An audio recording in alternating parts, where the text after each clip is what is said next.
Hello दोस्तों, I am Rakesh Kumar Bhardwaj.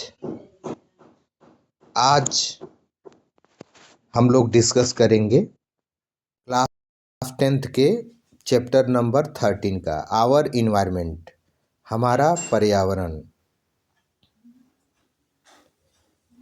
We have heard the word environment often being used on television, in newspaper and other peoples। हम लोग जो है अलग अलग इन्वायरमेंट शब्द को सुने हैं टेलीविज़न पे, न्यूज़पेपर पे और अन्य लोगों से, हमारे और एल्डर्स जो हैं उनसे सुने होंगे कि इन्वायरमेंट क्या है। अलग अलग चीज़ें हम ये सुने होंगे किसी से कि हमें हेल्दी इन्वायरमेंट में काम करना चाहिए। इसके लिए एक ग्लोबल समिट है, इन्वॉल्व हुआ है, जो डेवलप्ड कंट्री और डेवलपिंग कंट्री जैसे हम लोग हैं, इंडिया है, इसको लेके जो है काम कर रहा है। अभी इन्वायरमेंट को लेकर के, इन्वायरमेंट इशू जितने भी हैं उसको लेकर के काम कर रहा है। इस चैप्टर में हम लोग जो है इन्वायरमेंट कैसे इंटरेक्ट करता है, हम लोग कैसे इन्वायरमेंट से इंटरेक्ट होते हैं, उसके बारे में जो है डिस्कस करने वाले हैं। तो आइए स्टार्ट करते हैं। सबसे पहले 13.1 जो है ecosystem, what are the component. Ecosystem के क्या क्या कंपोनेंट हैं ये डिस्कस करते हैं। All organisms such as plant, animal, micro organism and human being as well as a physical surrounding interact with each other and maintain a balance in nature। सभी पेड़ पौधे, जानवर और सूक्ष्म जीव, इवन ह्यूमन बीइंग, हम लोग मानव समाज भी इन्वायरमेंट से कैसे इंटरेक्ट होता है और कैसे बैलेंस करके चीज़ें रखता है, ये जो है इकोसिस्टम के अंतर्गत होता है। नेचर कैसे अपने आप को बैलेंस करती है। सभी जीव और जीव जंतु जो लिविंग है और जो नॉन लिविंग है वो एक दूसरे को कैसे इंटरेक्ट करते हैं, यह इकोसिस्टम कहलाता है। इकोसिस्टम जो है दो चीज़ों से बेसिकली मिलके बना है। पहला तो जो है नॉन लिविंग थिंग एंड दूसरा जो है लिविंग थिंग, जैसे सभी प्रकार के जीवित जीव जंतु और सभी तरह के नॉन लिविंग ऑब्जेक्ट, ये दोनों मिलके जो है इकोसिस्टम का निर्माण करते हैं।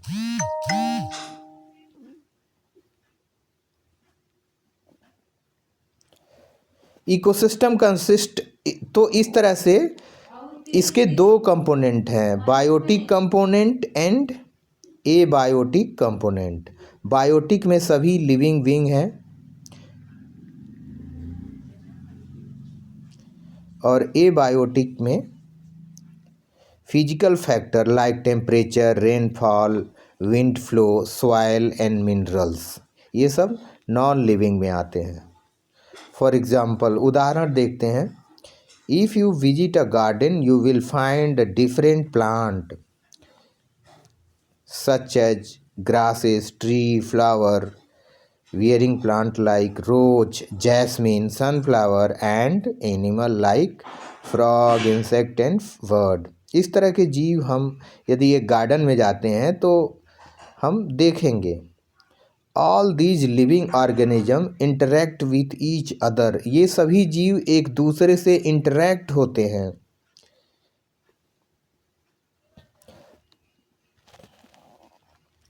या तो डायरेक्ट या इनडायरेक्ट।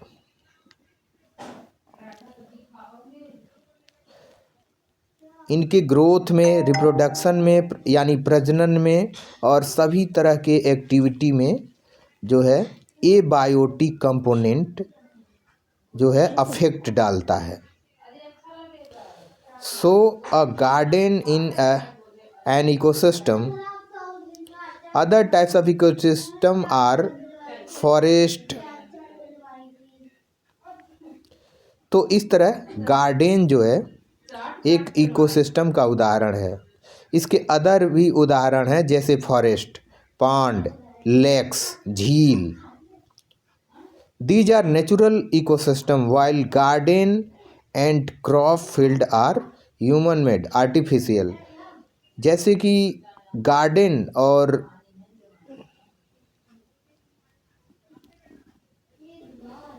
क्रॉप फील्ड जो कि मानव ने निर्मित किया है, तो इस तरह के इकोसिस्टम आर्टिफिशियल कहलाते हैं। ये आर्टिफिशियल इकोसिस्टम का एक और उदाहरण है, जैसे एक्टिविटी 13.1 में शो है, you might have seen aquarium. Aquarium जो हम लोगों के घर में एक ऑरा को क्रिएट करने के लिए, बेटर फील के लिए या पर्सनल जो है बिहेवियर के लिए या शौक के लिए हम लोग एक्वेरियम रखते हैं। तो ये भी एक तरह का इकोसिस्टम ही है जो आर्टिफिशियल है। इसके बारे में आप लोग डिटेल स्टडी करिएगा कि क्या ये कैसे संचालित होता है एक्वेरियम, क्या क्या नीड हैं, ऑक्सीजन, टेम्परेचर, फीड्स और अदर स्पीसीज फिश के अलावा भी। तो फिर कमेंट करके बताइएगा आप लोग। We have seen earlier classes that organism can be grouped as producer, consumer and decomposer according to the manner in which they obtain their substances from the environment। देखिए हम लोग पहले की कक्षा में या क्लास 9th में हम लोग ये स्टडी कर चुके हैं कि प्रोड्यूसर क्या होता है, कंज्यूमर क्या होता है, डिकम्पोजर क्या होता है।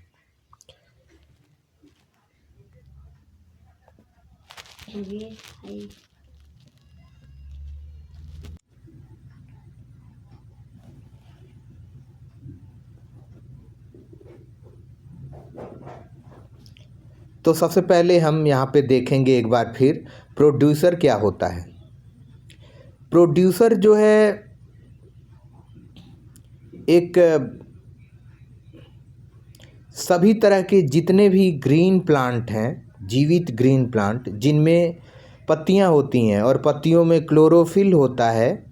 क्लोरोफिल पिगमेंट जो सन से जो एनर्जी इमिट होती है, सोलर एनर्जी, उसको जो है क्लोरोफिल जो है स्टार्च में कन्वर्ट कर देता है कार्बन डाइऑक्साइड और पानी के मौजूदगी में।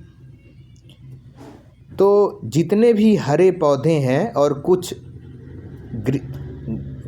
बीजीए ब्लू ग्रीन एल्गी या साइनोबैक्टीरिया, ये जो है प्रोड्यूसर कहलाएंगे।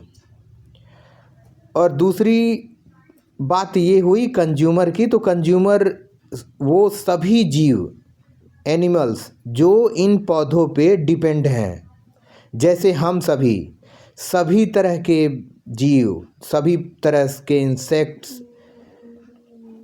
बर्ड्स, एनिमल्स, मैमल्स, सभी तरह के फिशेस, ये सभी कंज्यूमर्स हो गए।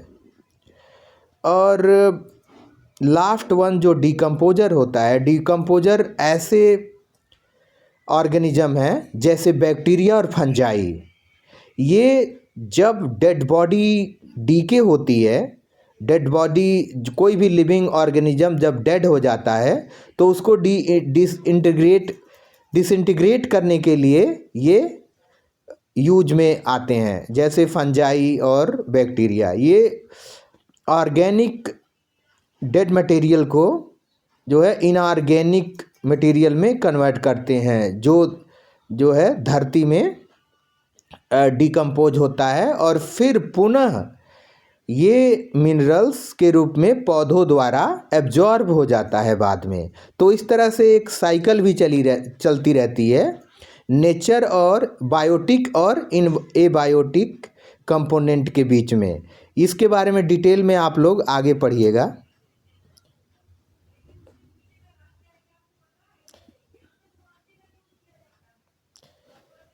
ये सारी चीज़ें प्रोड्यूसर, कंज्यूमर और डिकम्पोजर मिल के जो है इन्वायरमेंट को सस्टेन करने के लिए एक साथ ज़रूरी होते हैं।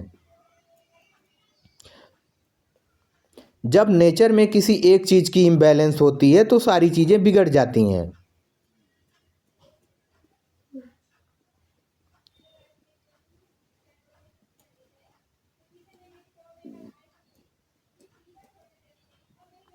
Let us record which have learned through the self sustaining ecosystem created by us above.